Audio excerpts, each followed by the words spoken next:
Good morning, everyone. Happy Monday. We are 1 week away from Christmas Eve. Can you guys believe it is already here? Oh my gosh. Everything just always sneaks up on me. I mean, I know it's coming, but then when I end up looking at the calendar, I can't believe how close it actually is. So, are you guys ready? Are you guys prepared for Christmas? I still have a few things left to do. I'm planning on wrapping up my Christmas shopping by the end of the week. And then I should be ready. I got to get to the grocery and buy all of the goodies for our Christmas Day feast. Good morning, Carol. How are you?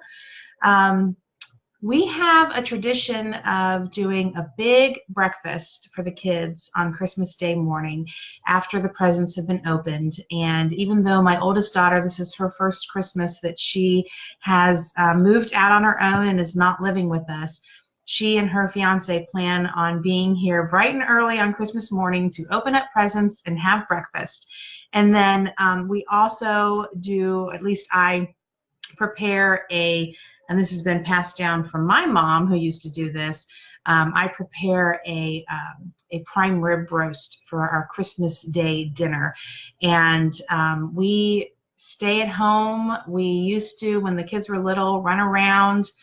Chris says, yes, I will have a 3-year-old and a 21-month-old on Christmas morning. Oh, Daddy is deployed and Mama is deployed. Oh, wow, what a blessing for you, though, Chris. Oh, my goodness, that sounds amazing. So you get to play Aunt, gets to play Santa, and wake up to babies around the Christmas tree. Oh, that's wonderful. Good morning, Cora. Good morning, Ruth. All the way from Arizona, so you're up bright and early. I forgot that you were all the way over there. There's quite a time difference. So anyway, standing rib roast, we do that, the prime rib roast on Christmas Day. We stay home. Like I was saying, when the kids were little, we used to travel to my grandmother's house. She lives about an hour or so away, and we used to go see her because my grandfather and her were both older, and so we would go to them. But now that my grandfather has passed, we stay home, and my husband or someone else goes and picks up my grandmother and brings her down for the day. She gets to spend the day with us. So it's nice. Good morning, Debbie. How are you? Mommy is a nurse. Oh, okay. So they're not both deployed, but so mommy's here, but she has to work on Christmas Day. So I get it. I have a sister who is an RN, and a lot of times she has to work. And her husband is not deployed, but he is a police officer, and he is currently working at a corrections institute as a corrections officer. And so a lot of times they both end up having to work as well too. So.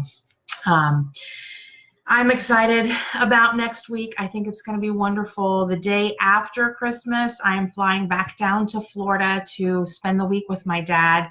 My son Matthew is going to be going with me this time, so I won't be flying alone, and he'll get to come down to Florida and hang out on the beach and have fun. So, and also get to spend some time with his grandpa. So that'll be a lot of fun. So I am looking forward to that. And hopefully I will bring back warm weather to Ohio with me, although I don't know. I have to say a prayer on that one and just trust God to give us the weather that he thinks we should have, I guess. So speaking of trusting God, today's topic is about being still. That can be really hard for a lot of us, especially if we are entrepreneurs, if we have that entrepreneurial spirit. Sometimes we feel like we have to constantly be working and be on the go and be one step ahead of everyone else in order to just be proactive in our businesses, right? So being still can be very hard. But this chapter, this day, day 17, reminds us of how important it is just to be still and just rest in God's presence and allow him to show us where he wants us to go, what he wants us to do, what doors he wants us to walk through. Sometimes it's necessary because sometimes I think we can get so caught up in the activities of our business and our daily lives, and we're constantly on the go, constantly running, and we get exhausted to the point where we just nearly collapse. And then we can't do anything else. That can be a good spot to be in, because that's when God works his best. When there's nothing else we can do but rest in his presence, that's when God does the best work. Because he says, all right, now I have your attention, right? So let me catch up on the comments over here real quick. Cora said that, she says, my daughter, son-in-law, and 2 grandchildren are flying in Christmas Eve. Oh, so excited to have them here. I will have my mom, sisters, and families for dinner. 22 to 25 around the table. I'm so happy and blessed. Oh my goodness, girl. I hope that you have some helping hands for that, because at the end of the day, you, my friend, are going to be exhausted. A good exhausted, though, I'm sure. And then Cora said, yes, please bring to Pennsylvania some sunshine too. I'll try my best. I will try to waft it your way. Good morning, Miriam. How are you this morning? Yeah, Chris says, that's me. Run. Yeah, I know. I get you, girl. That's where I am a lot of times too. I'll let you guys in on a little secret. Saturday, after I did the live video on Saturday, you know what I did? I went back upstairs to bed. I laid down and I slept until nearly noon. And then I didn't have anything to do on Saturday. This was not like, I knew that it was my day of rest and I could do whatever I wanted to do.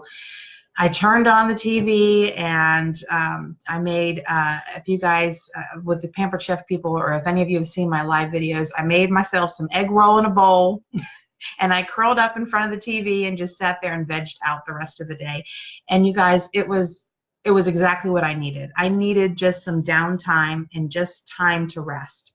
And whenever I get those days, as rare as they are, it refuels me, and it gives me the energy that I need to start up again and start, all right, let's go. It's go time. Let's do it. So let's get in and talk about, let me see Chris says, yeah, good for you. I really need to skip. I know. Days of rest are important, guys. They're so important. Even, I mentioned this once before, even God rested on the 7th day, right? He took the time, he went through the process of creating the world, creating everything that is on this planet, all of the vegetation, all of the animals, us humans, took 6 days to do it, and on the 7th day, he rested. That is so important. If God needs to rest, then we definitely need to rest, right? Okay, so Monique has some good stuff in here today, and I got through the chapter, and I went back, and I was like, oh, she didn't have us right. She didn't ask us any questions that she wanted answers to, and I thought, you know what? How clever of her. Because she gave us a day of rest. All we had to do today with today's chapter is simply listen.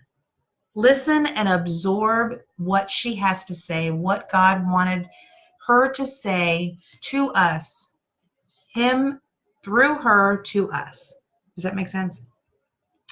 So she shares some good stuff in here, and she shares a little story that it's kind of a metaphor for this being still. And I really want you guys to hear this. So we're going to have a little story time today. So curl up. Hope you have a good cup of coffee or tea. I don't have coffee or tea this morning. I actually have an energy drink because I have a busy day ahead of me. Today is our last day of that orders can be placed for Christmas delivery, and I have a lot of connections that I need to make sure that my customers are taken care of and that they have everything that they need in time for their Christmas celebrations. So let's get into what she has to say today.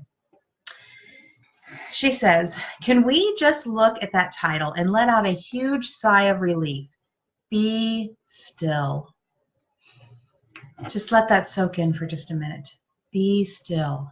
It's okay for us to be still. Over the last 16 days, we have had a lot going on. We have covered many topics, dug deep into our past, thought about our struggles, and wrote out our feelings. We have put forth effort each day and carved out time to devote to this study and prayer. We have memorized verses, meditated on verses, and prayed verses over our lives and others. All of this is good and very much needed. However, we can't neglect the need for being still. If you only knew how God's timing is perfect for this subject in my life, explain. And this is Monique talking. She said, when I began writing this day's topic, I had some issues hit me pretty hard. The punch went right down to my biggest insecurities. Here are the thoughts that went through my mind, and maybe you can relate to something, to what she's saying here, to maybe something you've gone through. You're not enough, Monique. You let people down, Monique. You don't love enough, Monique. You have failed, Monique. What makes you think you can write a book that touches on topics you struggle with in life? You aren't qualified for this type of work, Monique. You've been this way your whole life. What makes you think you will ever change? You will always disappoint people, Monique. Any of that sound familiar? Any of those thoughts ever run through your brain? They run through mine a lot of times. But you know what? Here's the good news. You don't have to believe them. They're lies. You know how that little picture goes where you have an angel on one shoulder and the devil on the other shoulder, and the devil's whispering in your ear all of these. They are lies, guys. They are lies, and the devil is trying to steal our joy. Don't let him. Don't let him. So she said, I knew that these were all lies, and it didn't surprise me that it was being thrown in my face at the end of writing this book. With that being said, I was still emotionally worn out when I went to bed that night. So then the next little heading here is just be still. I woke up having to make a phone call to cancel a weekend arrangement I had previously planned. The person I called just so happened to lead a small group at our church about freedom, which is her passion. She is so wise. While on the phone, I told her my current struggles and how I have so desperately been trying to find freedom from these issues. I was running my mouth 90 to nothing, and then she said it. Monique, stop talking. You've got to stop talking. I quickly shut my mouth and listened. Her next words rang in my ears. Monique, you have got to be still and let God handle it. Why is it so hard for us to be still? Why is our first response to work at fixing something? Why do we run to our friends before we run to God? Why is it hard to let go and let God take over? I believe the answer is simple. We are made up of body, flesh, soul, and spirit. Our flesh wants to call the shots pretty much all of the time. So yesterday's topic was courage, right? To be courageous. And you know, God's timing is always perfect. I went to our church service yesterday, and our pastor is doing a series leading up to Christmas of Christmas classics, and it's on different Christmas movies. And yesterday, the movie, the theme, whatever that he chose was the movie Home Alone, the first one, where Kevin is left in Chicago and he has to fight and defend his home against robbers. But the part where that the pastor wanted us to see was not the main story, but where the gospel was actually shared was Kevin and his neighbor, Mr. Marley, Old Man Marley, next door, and how Old Man Marley has, he's had a reputation in the neighborhood of being mean, that he, murdered his family and chopped them up and what have you. And so this horror story was told to Kevin, and so Kevin was frightened of him until he actually met Old Man Marley and understood and realized what the problem was. The man had a falling out with his son, I believe it was, and because of it, he did not have a relationship with them any longer and did not get to have a relationship with his granddaughter. How heartbreaking is that? And how bitter a person can become when things like that happen, right?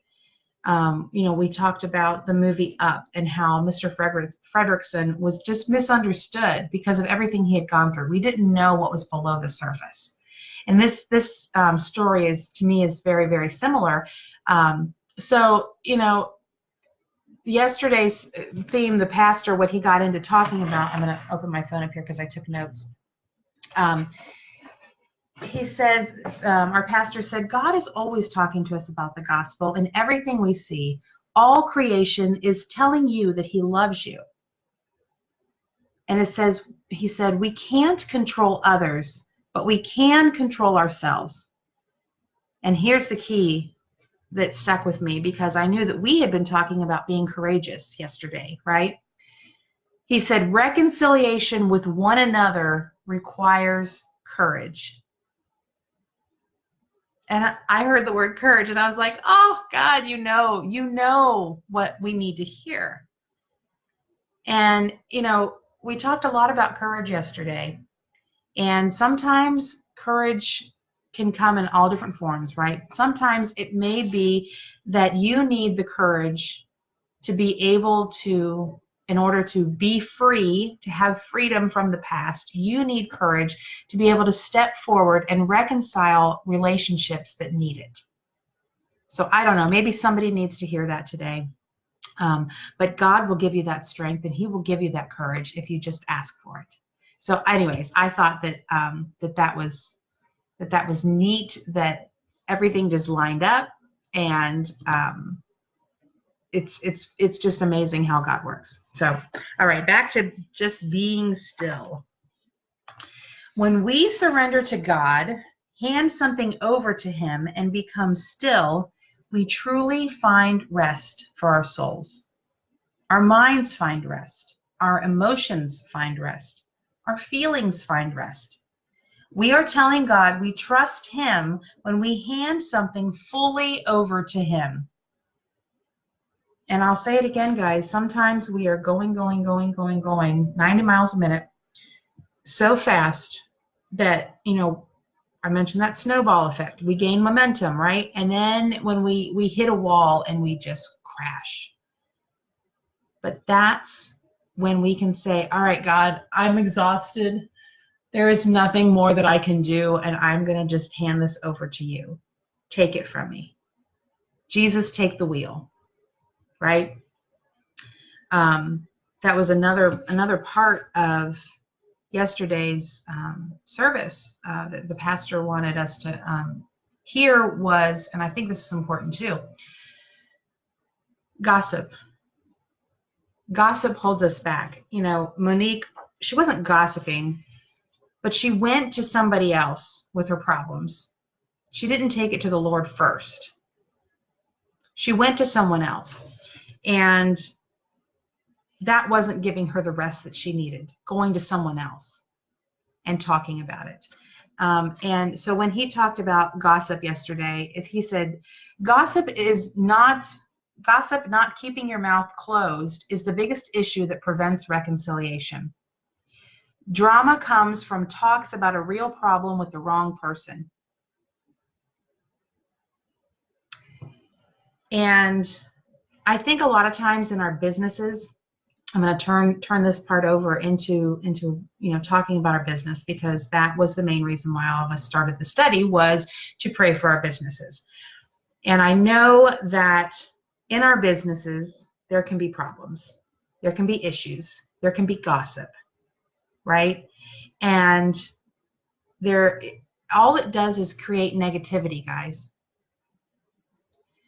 I know with my own company, like, we've been dealing with a lot of growing pains and a lot of technical issues lately. And there's a lot of unhappy people.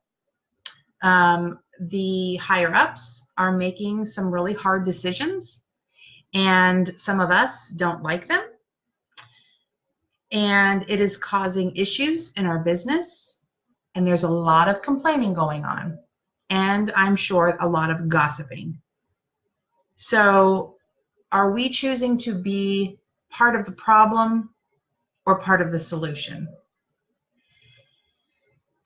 I know it's tough, especially when it affects the bottom line, especially when it affects your family and your financial situation, and you feel it affecting your business as a whole.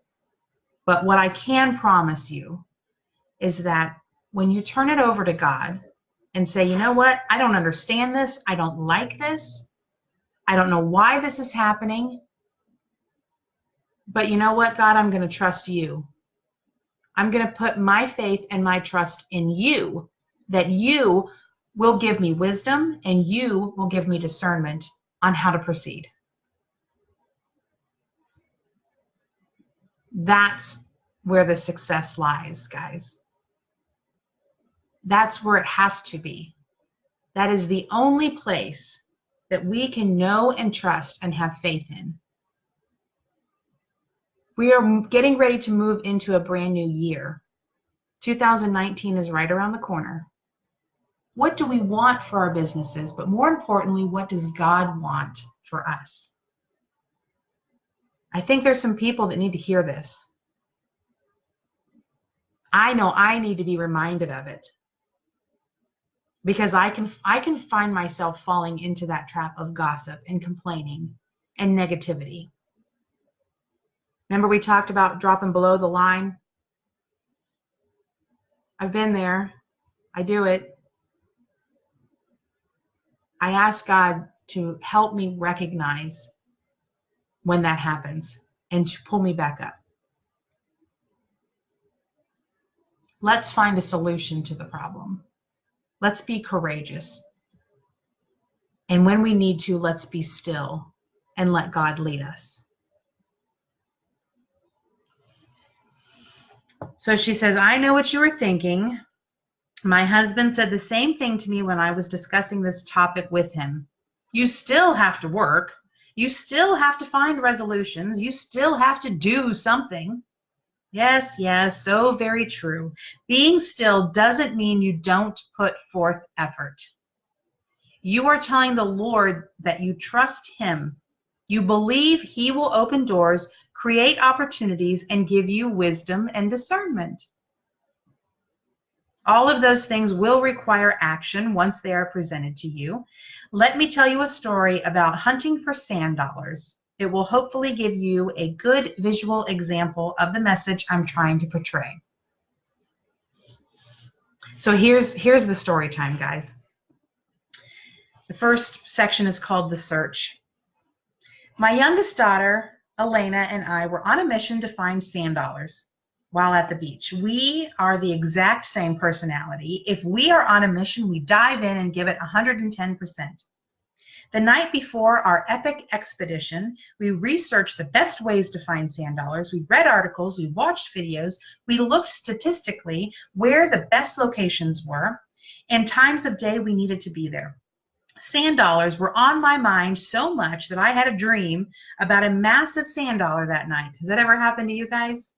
You get something so ingrained in your brain that your mind can't even rest when you sleep and you dream about it? I see the emojis going up on that one. We woke up bright and early to beat all the others to the beach. We worked all morning. It's hard work finding sand dollars. The ones we were finding were tiny. Many would crumble in our hands when we touched them. The waves were crashing and pushing them away before we could snatch them up. We were getting soaking wet and hit by the waves as we worked. We walked away with our mission accomplished. We found 12 small sand dollars. The next section is called The Gift. Throughout the day, sand dollars stayed on my mind. As I was drifting off to sleep, sand dollars were rolling in the waves as I tried to catch them. I know, I'm obsessed, sorry. The next day came along and I was continuing to write on being still. I was still thinking about my insecurities. It was the day my friend told me to be quiet and be still. It was the day I was meditating on the verses about finding rest. It was the day I found peace. Right in the middle of all of that, the Lord was about to drop the biggest visual example of this process to me. I am a visual person, so the Lord knew just what he was doing to make it crystal clear. I'm sure he thought, this girl needs all the help she can get. I'm so thankful he has so much patience with me. I probably wear him out. I'm sure I do as well. I walked back out to the beach to grab my chair I left out earlier in the day. On my walk out, I was on the phone with Eric, who manages our business, and giving him a recap of how the day had gone. We were discussing some printing issues we were running into with this book. We had to change the plan we had been working on for over 2 months. Typically, that would have stressed me out. But for some reason, I was at perfect peace. I was resting in the fact that I knew God had something better in mind. Our conversation had turned to struggles I had been facing of feeling inadequate, and how quickly I found a sense of peace by being still. Somewhere during our conversation, I stopped in the middle of the soft sand and was standing still as we discussed being still. I looked down at my feet as we talked, and I couldn't believe what my eyes were seeing. Was that a sand dollar? It was so tiny. It blended in with the white sand so you could hardly see it. It was perfectly intact, not a chip on it. I reached down and picked it up and carried on my conversation. I finished my conversation with Eric and continued my walk back to our house. I walked in silence, thinking how odd it was I found a sand dollar right there in the middle of the soft white sand. That was so random. How did it get up there how did it get up there that far from the water's edge? How did it remain intact being that tiny? How did I just so happen to stop right in the exact place where it would be at my feet? This was mind-blowing after I had worked so hard the day before. That is when the Lord softly spoke to me. You were still. I sat and I thought about those words for a second. It was so true. Right there on the beach, I stopped in one place. I was standing still, finishing up my conversation with Eric about being still and finding rest. I looked down and effortlessly found a sand dollar, which wasn't so easy to find the day before. The epic expedition we set out on to find sand dollars was a serious mission. We fine-tuned our skills by watching videos and reading articles. We got up early in the day to beat all the others to the beach. It was hard work.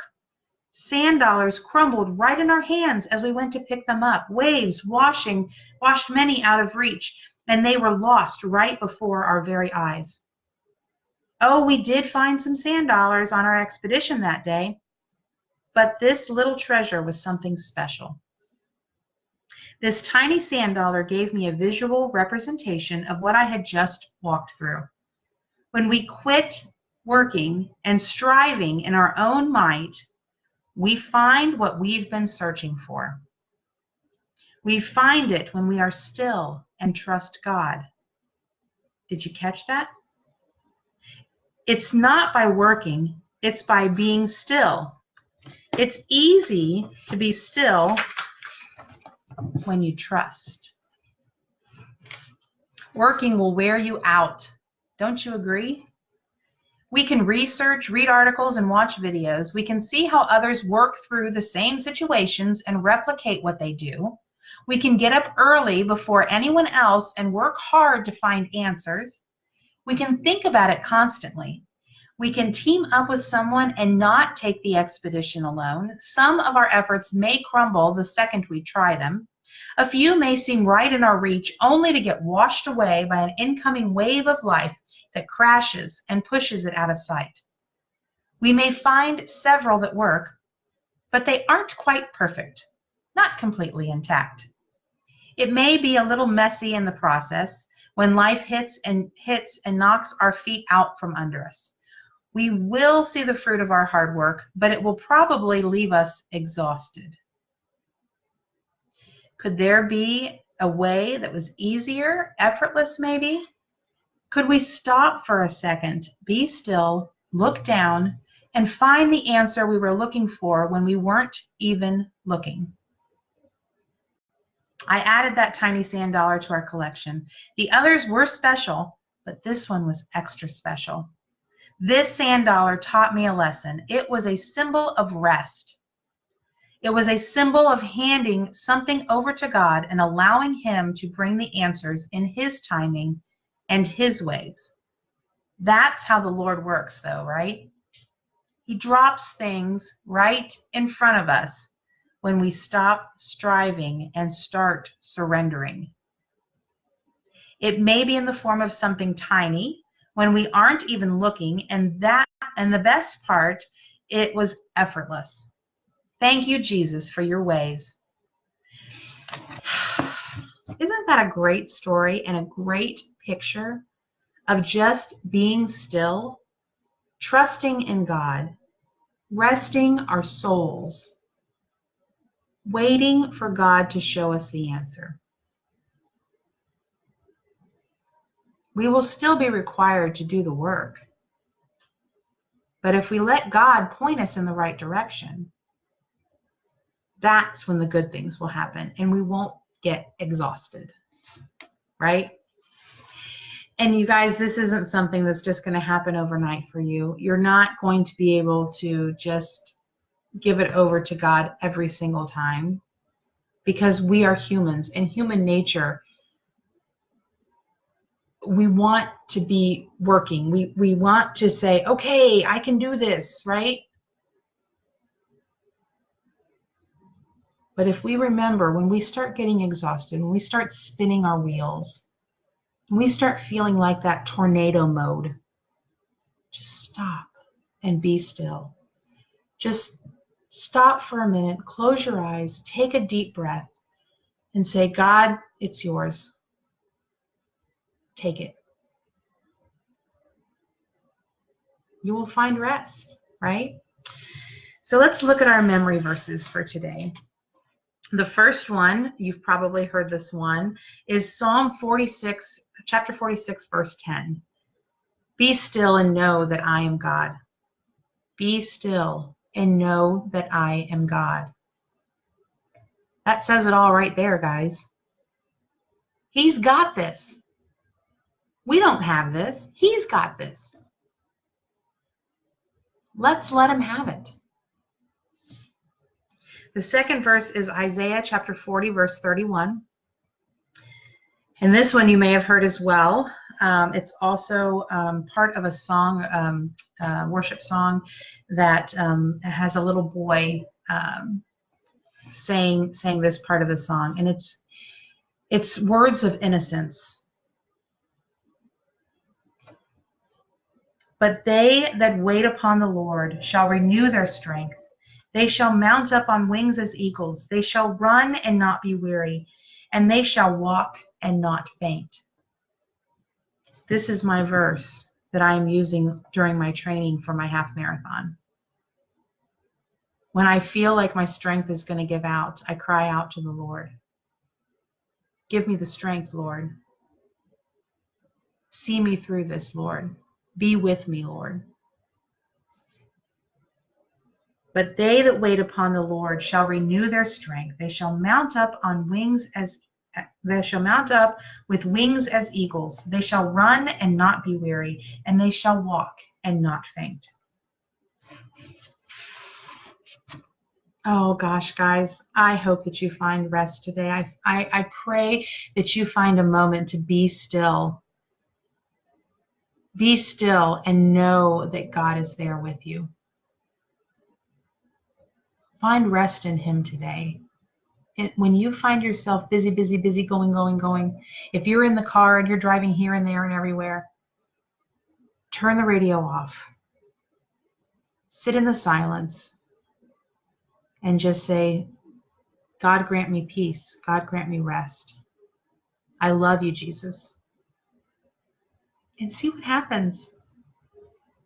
He'll give it to you if you ask for it. Okay, so let's close with Monique's prayer for us today, and then I'll go over our Walk It Out action steps for today. And remember, I said that she did not have us write at all in here. She did not ask us any questions for us to do, so we're off the hook for that today, although there is a section for notes if you do want to write some things out.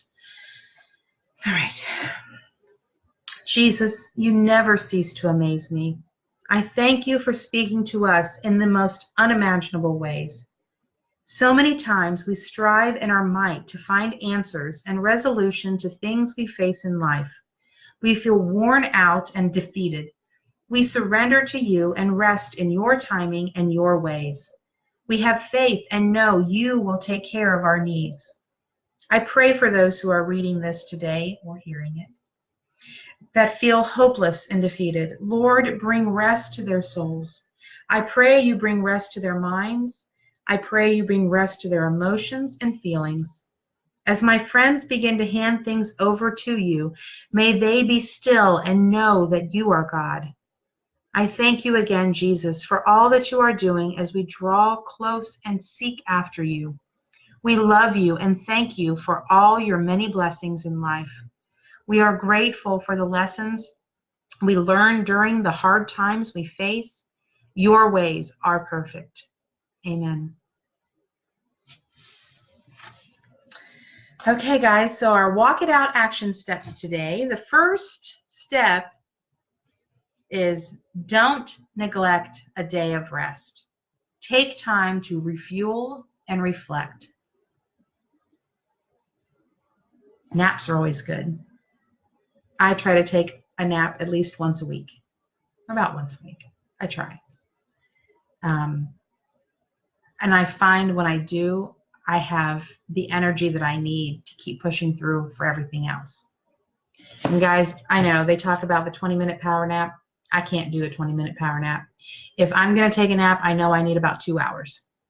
I will sleep solid for 2 hours. And my naps are different from sleep at night. I toss and turn a lot at night. I switch from one side to the other side. But I notice when I nap, when I lay down for a nap in the afternoon, I sleep solid. Like I don't move. I wake up in the same position that I went to sleep in. It's different. Naps are different, and they are necessary for us at times. So if you have the opportunity and the time to take a nap, do it. Even if you have to crawl in your closet and hide from everyone else. Number 2, blast worship music when stress consumes you. Lift Jesus higher with your praises, and in the process, he will become bigger than your problems. Hey, don't just wait for the times when you are overwhelmed. Listen to worship music every single day.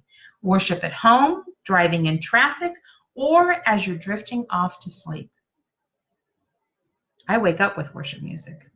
The Fearless, Jasmine Murray's Fearless song that was yesterday for Be Courageous, that is my alarm ringtone on my phone. When I set my alarm in the mornings, that is the song that comes on. And it reminds me that I don't need to fear anything, that I can be fearless every single day because I know that God is with me. Number 3, feeling exhausted and defeated. When these emotions wash over you, stop and hand control over to God. Pray for wisdom and discernment. Find rest in trusting in his promises. When doors open, walk through them. And then finally, number 4, memorize and meditate on Psalm chapter 46, verse 10 and Isaiah chapter 40, verse 31. Thanks for joining me today, guys. I pray that your Monday is blessed, that you get a lot accomplished today, and you also have the time to find rest and be still in God's presence. So thank you so much, guys. We only have, oh my gosh, we only have 4 days left. Can you believe it? 4 days left, but this has been seriously one of the best times I can remember of coming to the Lord in study, coming to the Lord every day in prayer, and doing it with my friends through Facebook. So thank you guys for being here with me. I know that I don't know all of you personally, but I am so glad that you were able to find this group, that you were able to join us in this journey. And I pray that this brings a multitude of blessings in your life and in your business. So thank you so much, guys, and I will see you bright and early tomorrow morning. Goodbye.